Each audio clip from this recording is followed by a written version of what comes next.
जय जगन्नाथ राधे श्रीकृष्ण। भागवत सप्ताह पाठ आपण माने निश्चित भाव निज कर्णरे किछि क्षण शुणी देखंतु।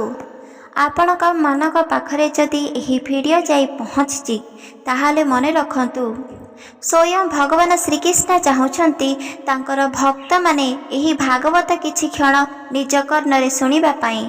ता द्वारा आपणकर गोटी गोटी करी कोटिए मनस्कामना पूर्ण होई परिबो। एहा सत्य अटे। भागवतरे सर्वप्रथमे उल्लेखित रही प्रत्येक मनुष्य माने चाहिए केबे भी भागवत गीता को श्रवण करिपारिबे नाही किंबा भागवत को मध्य निजे श्रवण करी किंबा पढ़ी मध्य पारिबे नाही। सेही कारणरू जदि आपणक मानक पाखरे जाई पहुँची एही सुंदर श्लोक कथा ताहाले एहाकू हाथ छड़ा बिल्कुल भी मध्य करंतु नाही। जेतेबेले भगवान आपणक उपरे अत्याधिक संतुष्ट होइथांती ताहाले जे कोनोसी माध्यम रे आपणक पाखको गमन करिथांती ता द्वारा आपणकर सबु किछि इच्छा को मध्य पूर्ण करिथांती। तो मने रखंतु जदि आपण कोनोसी क्षेत्र रे किछि पुण्य अर्जन करिछंती किछि एमिति पुण्य काम करिछंती ता द्वारा भगवान श्री हरि आपणक उपरे अत्याधिक खुशी होइछंती। एमिति क्यों द्वारा आपणकर सबुकिछि मनस्कामना पूर्ण करिवे। जेहेतु आपण जदि निज कर्णरे किछि क्षण भागवत को श्रवण करंती ता द्वारा आपणकर मन हृदय आपणकर पूरा शरीर संपूर्ण भाव पवित्र होई परिबो आ सेही पवित्र स्थान रे भगवान श्री हरि ही वास करी रही परिबे। सेथिपई एही भागवत को आपण माने हाथ छड़ा बिल्कुल भी मध्य करंतु नाही। जेमिति कि कुहा जाउची सबु जन्म ठारू मनुष्य जन्म सबुठारू श्रेष्ठ।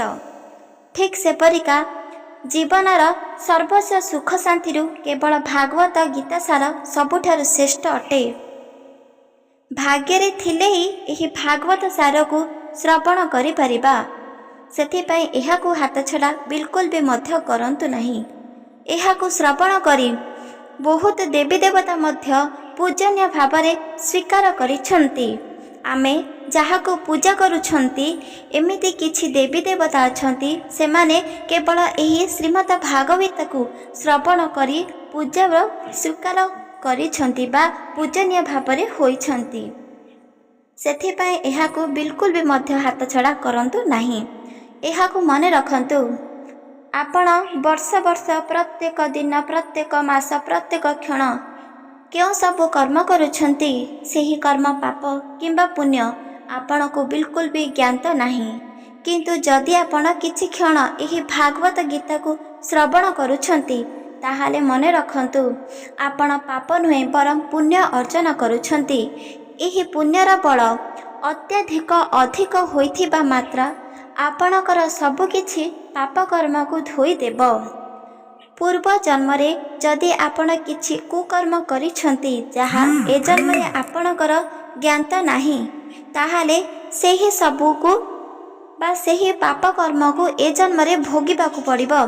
सेही पाप कर्म आपणक जीवन रे निश्चित भाव रे भोगिबाकू पड़िबो।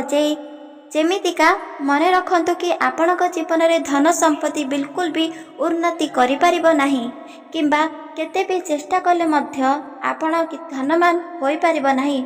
जदि देहरे किछि रोग रहिछि जदि दुख कष्ट समस्या एही सब दे गति करूछंती एहार प्रकृत कारण हेउची पूर्व जन्म रे एमिति किछि पाप कर्म करिबा पछे ए जन्म रे सब किछि पाप कर्म को भोगिबाकू पड़िबो। ए कथा उल्लेख अछि केवल भागवत रे। एहाको आपण माने निश्चित भावरे श्रवण करंतु। देह पवित्र होइथाय मन पवित्र होइथाय वाणी भी मध्य पवित्र होइथाय।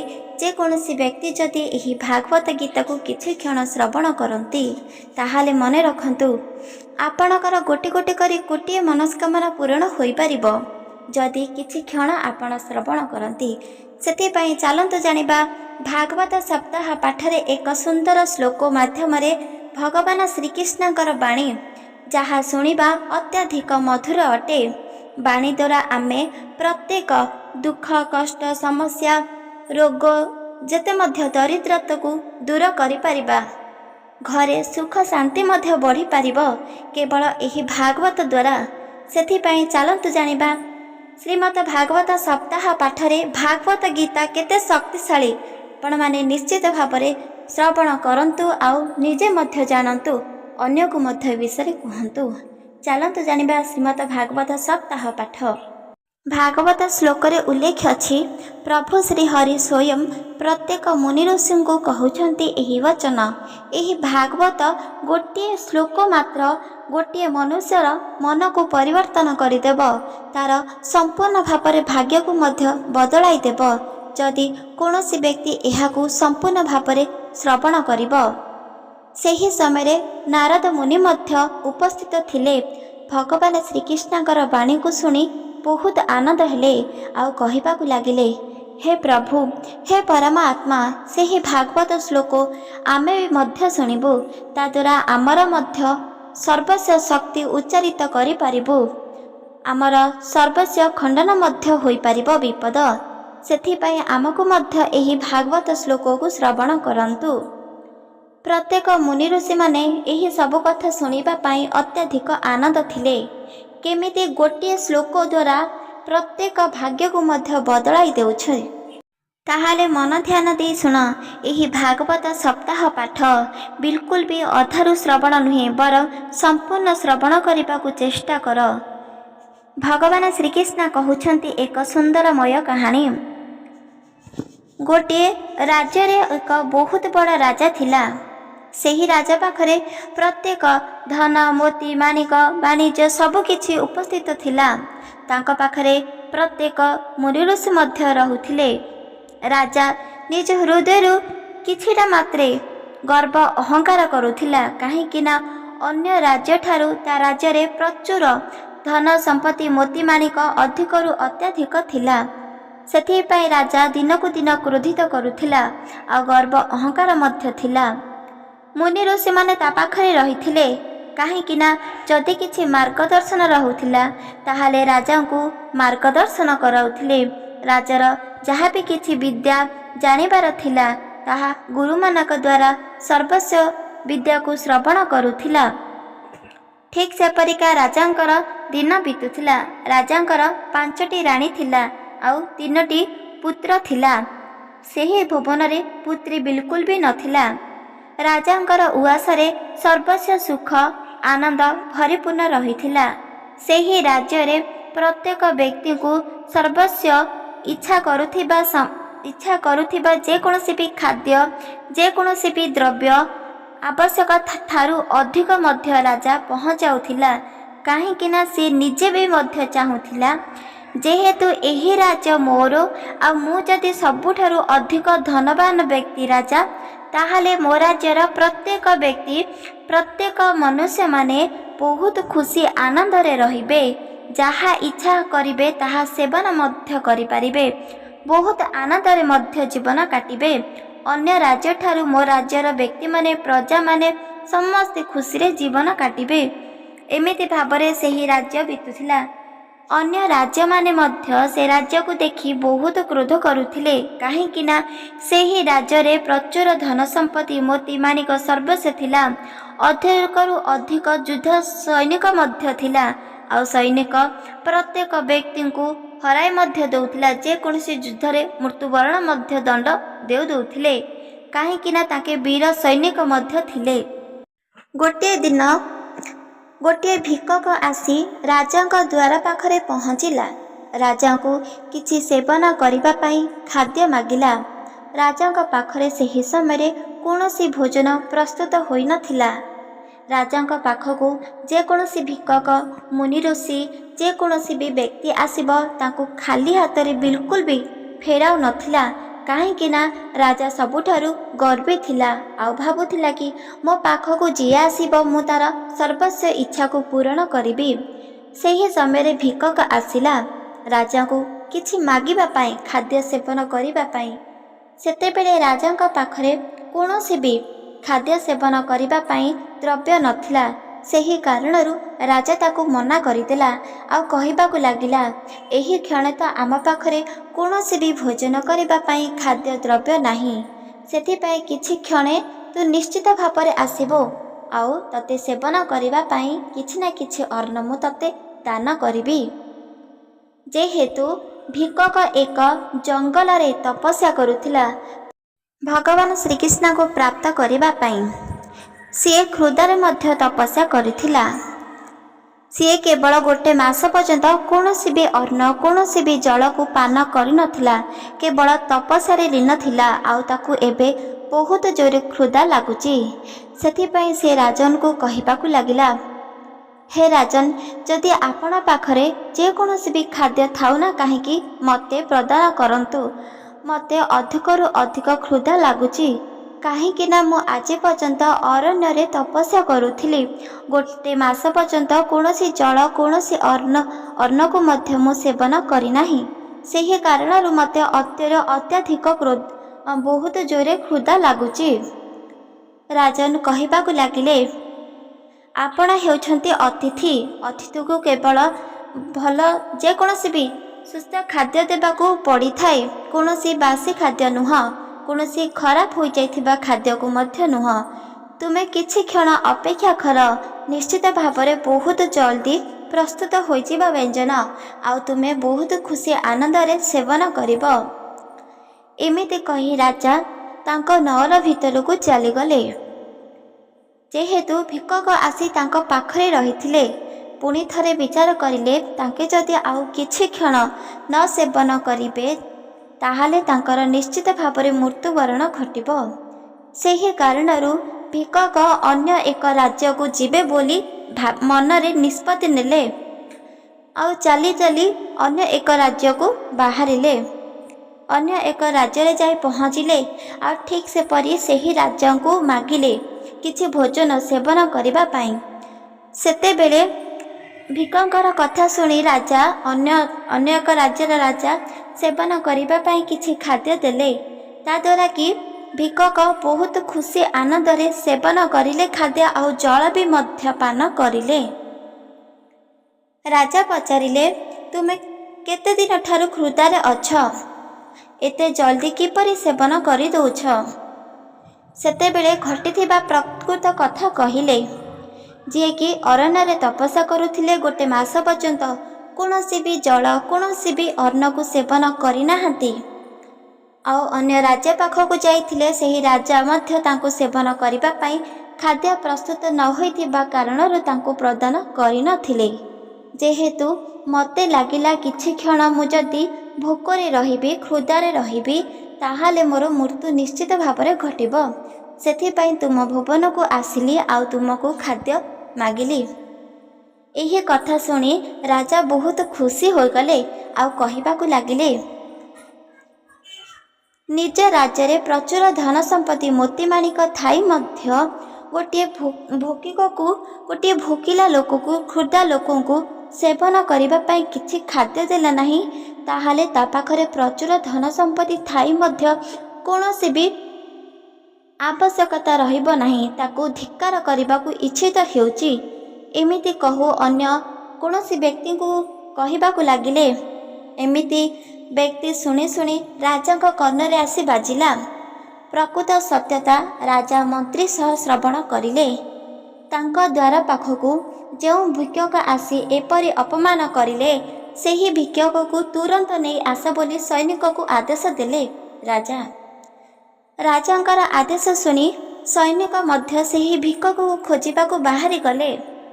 ଯେମିତିକା ଭିକ୍ଷକ କେବଳ ଅରଣ୍ୟ ଭିତରେ ତପସ୍ୟା କରୁଛନ୍ତି, ଆଉ ସେହି ତପସ୍ୟା ବଳ ଯେତେବେଳେ କ୍ଷୁଧା ଲାଗୁଛି ପୁଣି ଥରେ ରାଜ୍ୟ ଯେକୌଣସି ବି ରାଜ୍ୟକୁ ଗମନ କରୁଛନ୍ତି, ଠିକ୍ ସେପରିକା ସୈନିକମାନେ ବିଚାର କରିଲେ। ଆଉ ସେହି ଅରଣ୍ୟ ଭିତରକୁ ଯାଇ ପ୍ରବେଶ କରିଲେ। ଯେହେତୁ ଅରଣ୍ୟ ଭିତରେ ତପସ୍ୟା କରୁଥିଲା ସେହି ଭିକ୍ଷକ, ଯେତେବେଳେ ରାଜାଙ୍କର ସୈନିକ ଦେଖିଲେ ସେହି ଭିକ୍ଷକ ଏକ ବୃକ୍ଷ ତଳେ ବସିଥିଲେ ଆଉ ତପସ୍ୟାରେ ଲୀନ ଥିଲେ, ସାଙ୍ଗେ ସାଙ୍ଗେ ସେହି ତପସ୍ୟା ପାଖକୁ ଯାଇ ଭିକ୍ଷକକୁ ଉଠାଇବାକୁ ଲାଗିଲେ ଯେ ଏହି କ୍ଷଣ ତୁମକୁ ରାଜାଙ୍କ ପାଖକୁ ଯିବାକୁ ପଡ଼ିବ। ରାଜାଙ୍କର ଅନୁମତି ରହିଛି ତୁମକୁ ନେବା ପାଇଁ। ସେତେବେଳେ ଭିକ୍ଷକ କହିବାକୁ ଲାଗିଲେ, ମୁଁ ଏହି ତପସ୍ୟାରୁ ଅନ୍ୟ କୌଣସି ଜାଗାକୁ ଯାଇପାରିବି ନାହିଁ, କାହିଁକି ନା ମୁଁ ତପସ୍ୟା କରୁଛି। ଆଉ ତପସ୍ୟା ଗୋଟେ ମାସ ପର୍ଯ୍ୟନ୍ତ ଏହିଠାରେ ବସି ତପସ୍ୟା କରିବି ବୋଲି ମୁଁ ପ୍ରତିଜ୍ଞା ନେଇଛି। ସେହି କ୍ଷଣି ମୁଁ ରାଜାଙ୍କ ପାଖକୁ 1 ମାସ ପରେ ହିଁ ଗମନ କରିବି।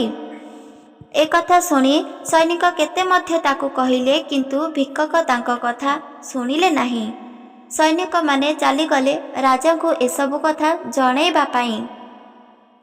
ସେହି ସମୟରେ ପ୍ରତ୍ୟେକ ମୁନି ଋଷି ତାଙ୍କ ପାଖରେ ଉପସ୍ଥିତ ଥିଲେ।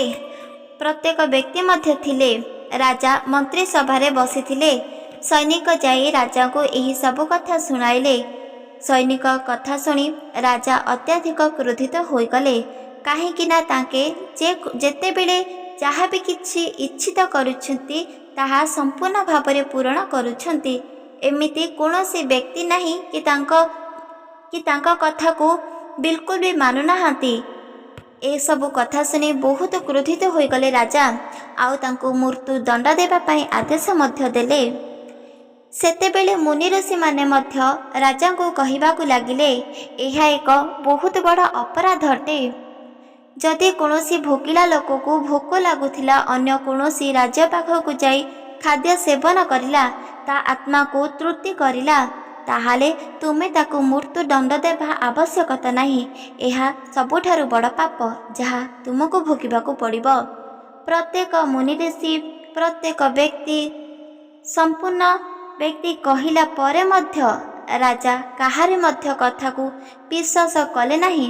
ପ୍ରଜାମାନେ ମଧ୍ୟ କେତେ ବି ରାଜାକୁ କହିଲେ, କିନ୍ତୁ ରାଜା ମନ୍ତ୍ରୀମାନଙ୍କର କଥା ମଧ୍ୟ ଶ୍ରବଣ କରିଲେ ନାହିଁ, ଆଉ ମୃତ୍ୟୁ ଦଣ୍ଡ ଦେବ ବୋଲି ଆଦେଶ ଦେଲେ।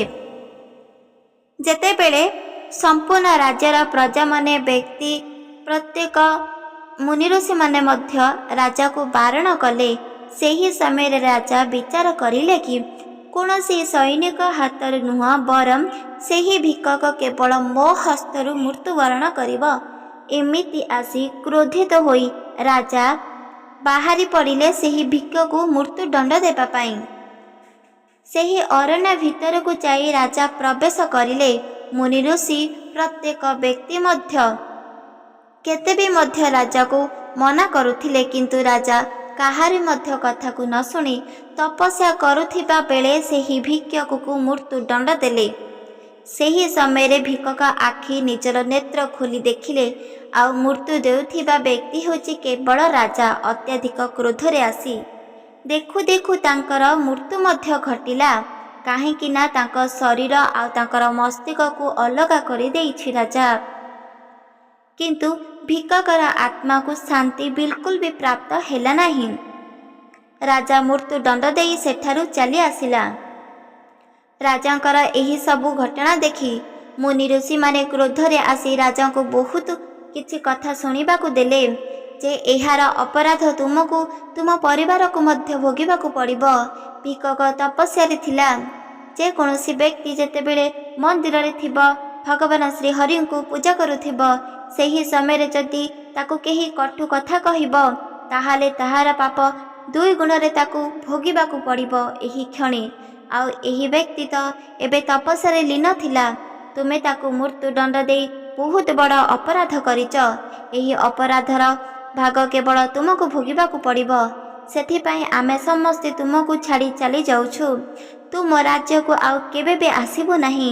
ଏମିତି କହି 5ଟି ମୁନି ଋଷିମାନେ ରାଜାଙ୍କ ଠାରୁ ଏସବୁ ବଚନ କହି ସେହି ଅରଣ୍ୟ ଭିତରକୁ ପ୍ରବେଶ କରି ଚାଲିଗଲେ, ଆଉ ରାଜାଙ୍କର ମହଲକୁ ନଅରକୁ ଆଉ ବିଲକୁଲ ବି ଆସିଲେ ନାହିଁ। ରାଜା ମଧ୍ୟ କହିବାକୁ ଲାଗିଲେ, ଏମିତିକା ବ୍ୟକ୍ତିକୁ ମୋତେ ଅତ୍ୟଧିକ କ୍ରୋଧରେ ଲାଗେ।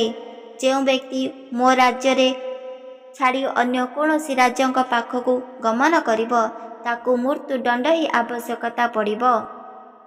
ଏମିତି କହି ରାଜା ନିଜ ନଅରକୁ ଚାଲି ଆସିଲା। ଦେଖୁ ଦେଖୁ ରାତ୍ର ସମୟ ମଧ୍ୟ ହୋଇଗଲା। ସେହି ସମୟରେ ଭିକ୍ଷକର ଆତ୍ମା ଶାନ୍ତି ପାଇଲା ନାହିଁ, ଆଉ ସେହି ରାଜାଙ୍କ ଭୁବନରେ ଆସି ରହିଲା। ରାଜା, ତାଙ୍କର 5ଟି ରାଣୀ ଆଉ ତାଙ୍କର 3-4ଟି ସନ୍ତାନ ମଧ୍ୟ ସେହି ଭୁବନରେ ରହିଥିଲେ।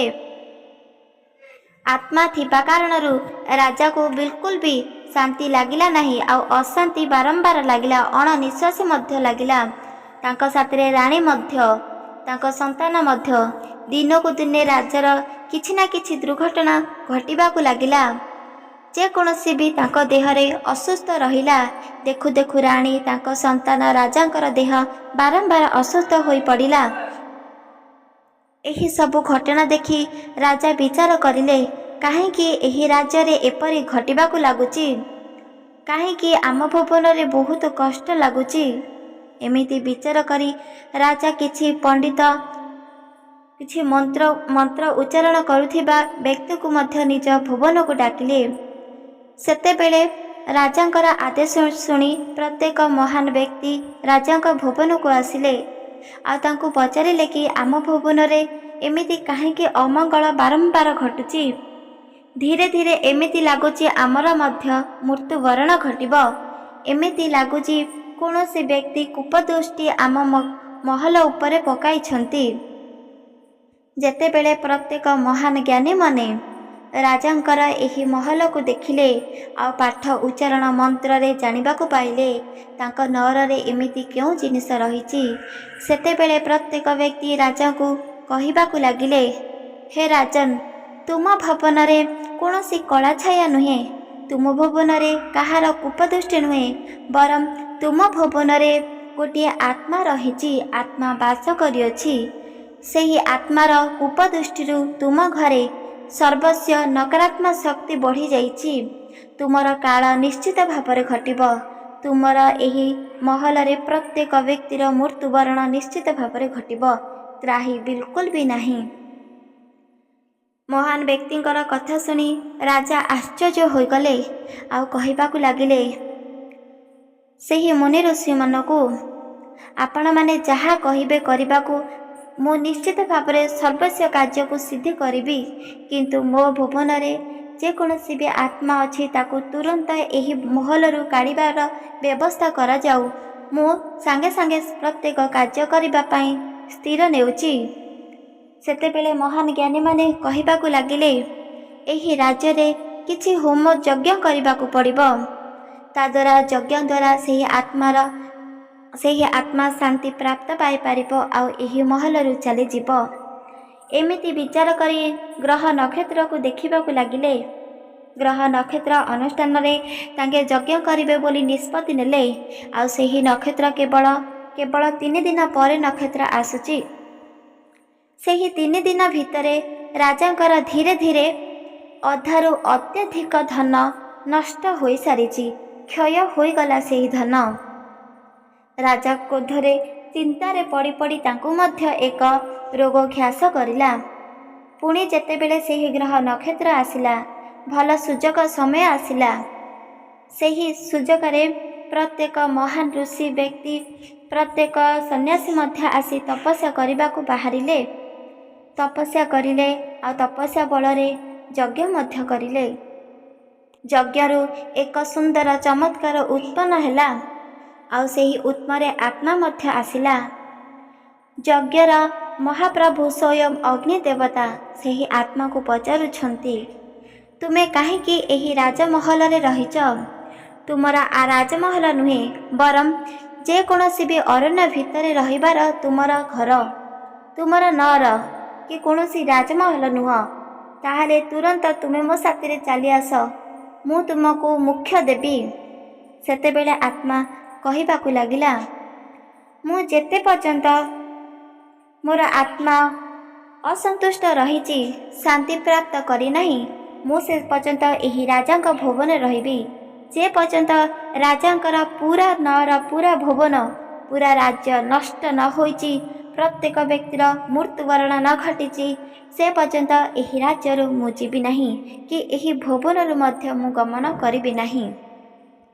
ଏକଥା ଶୁଣି ପ୍ରତ୍ୟେକ ମୁନି ଋଷିମାନେ ମଧ୍ୟ, ଜ୍ଞାନୀମାନେ ମଧ୍ୟ ସେହି ଆତ୍ମାକୁ ପଚାରିବାକୁ ଲାଗିଲେ ଯେ ତୁମର କ'ଣ ହୋଇଛି?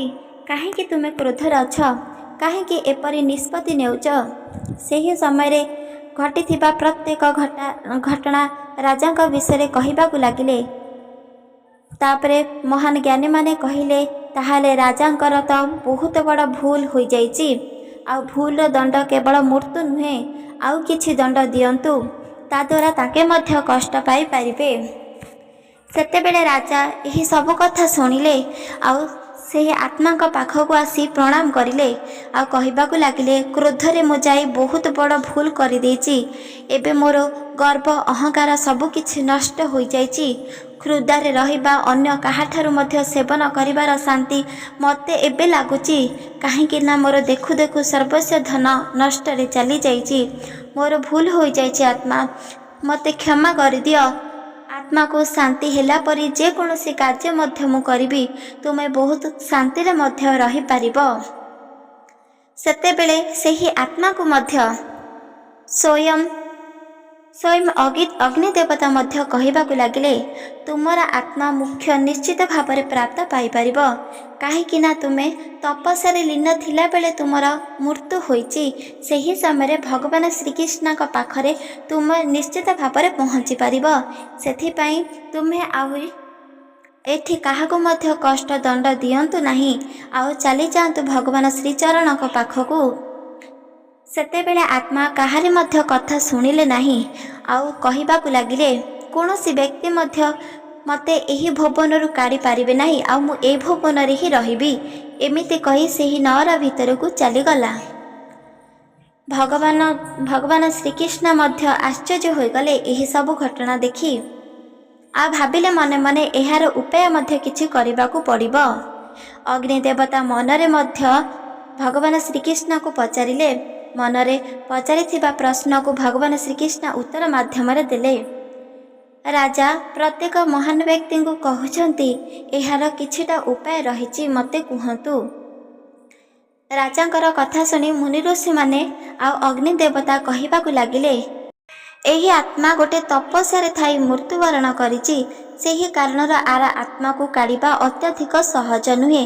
ବହୁତ କଷ୍ଟ କଲେ ସୁଦ୍ଧା ଏହି ଆତ୍ମାର ଶକ୍ତି ଦିନକୁ ଦିନ ବଢ଼ିବାରେ ଲାଗିବ। ସେଥିପାଇଁ ଏହାର ବିଲକୁଲ ବି ଉପାୟ ନାହିଁ।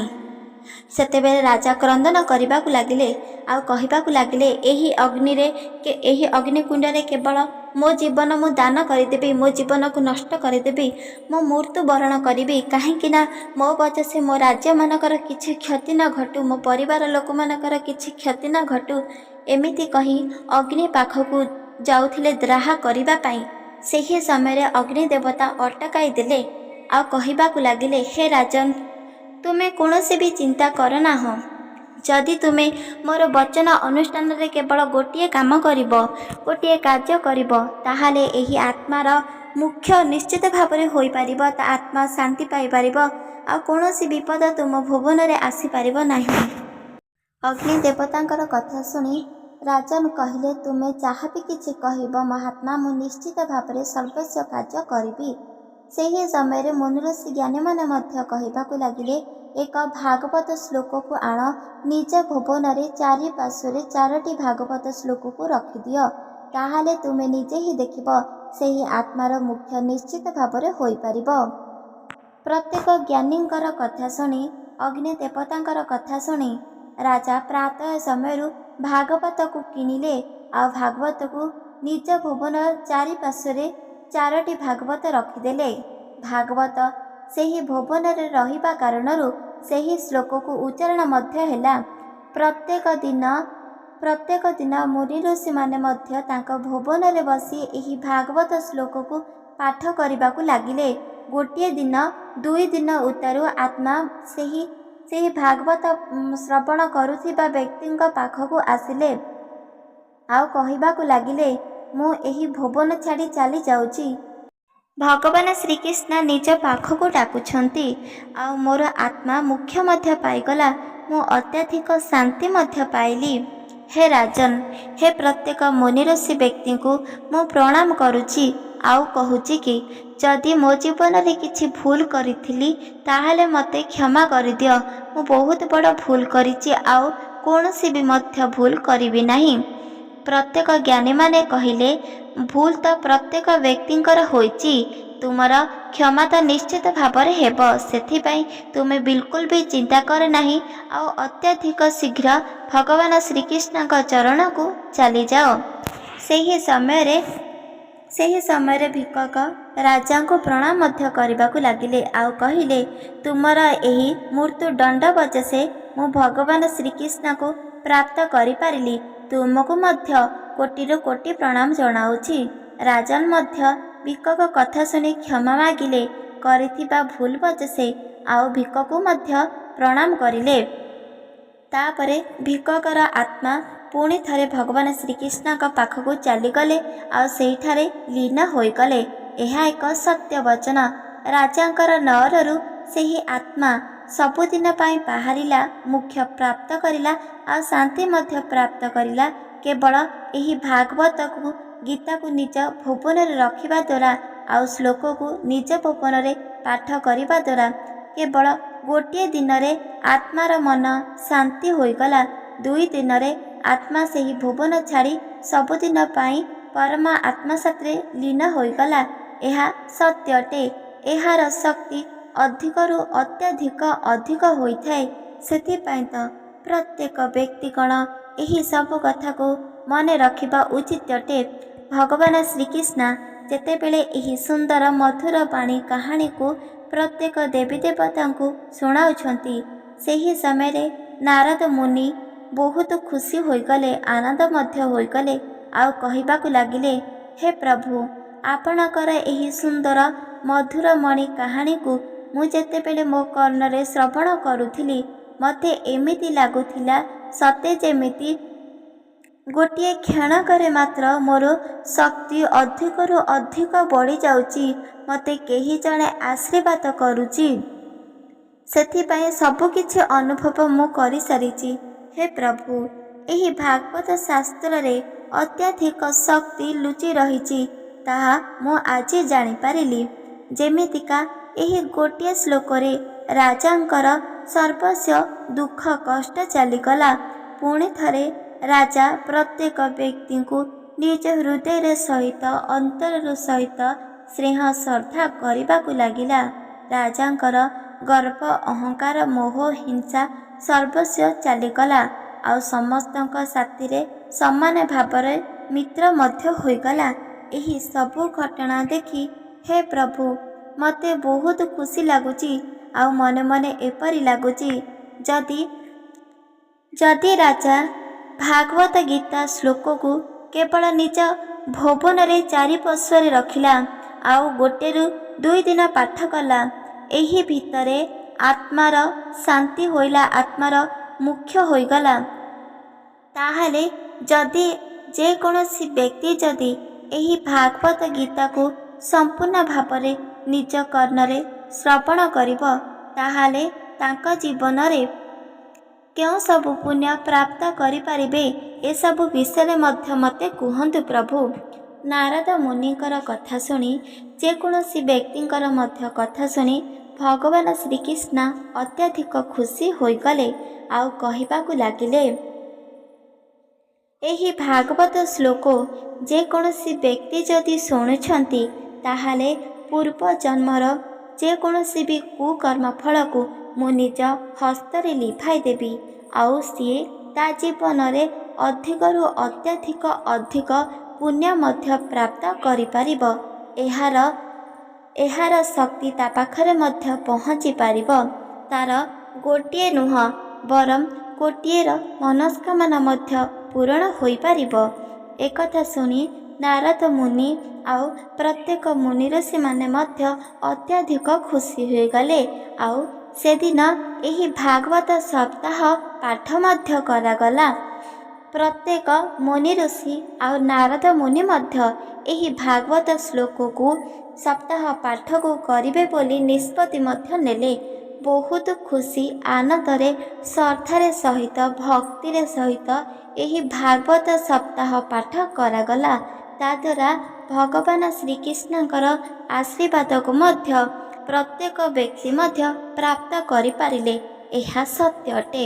ଆପଣମାନେ ଯଦି ଏହି ଭାଗବତ ସପ୍ତାହ ପାଠକୁ ନିଜ କର୍ଣ୍ଣରେ ଶ୍ରବଣ କରନ୍ତି, ତାହେଲେ ଦେଖନ୍ତୁ କିଛି କ୍ଷଣ ଭିତରେ ଆପଣଙ୍କର ସର୍ବସ୍ୱ ମନସ୍କାମନା ପୂରଣ ହୋଇଯିବ। ଏହା ସତ୍ୟ ଅଟେ, କୌଣସି ମିଥ୍ୟା ନୁହଁ। ଏହି ବଚନରେ ସର୍ବସ୍ୱ ସତ୍ୟ ଅଟେ ଆଉ ଏହାର ଚମତ୍କାର ଆପଣ ନିଜ ନୟନରେ ଦେଖିପାରିବେ। ସ୍ୱୟଂ ଭଗବାନ ଶ୍ରୀକୃଷ୍ଣ ପ୍ରତ୍ୟେକ ହୃଦୟରେ ଅଛନ୍ତି। ଆପଣମାନଙ୍କୁ ଏହି ଭାଗବତ ସପ୍ତାହ ପାଠ କିପରି ଲାଗିଲା कमेंट माध्यम निश्चित भाव में जणाइबे आ कमेंट रे जय श्रीकृष्ण मध्य लिखिदेवे कहीं आमे समस्त होउछंती भगवान श्रीकृष्णकर परम भक्त आउ तांकर भक्त होई सर्वदिन तांको पाखरे ही रही परिबा।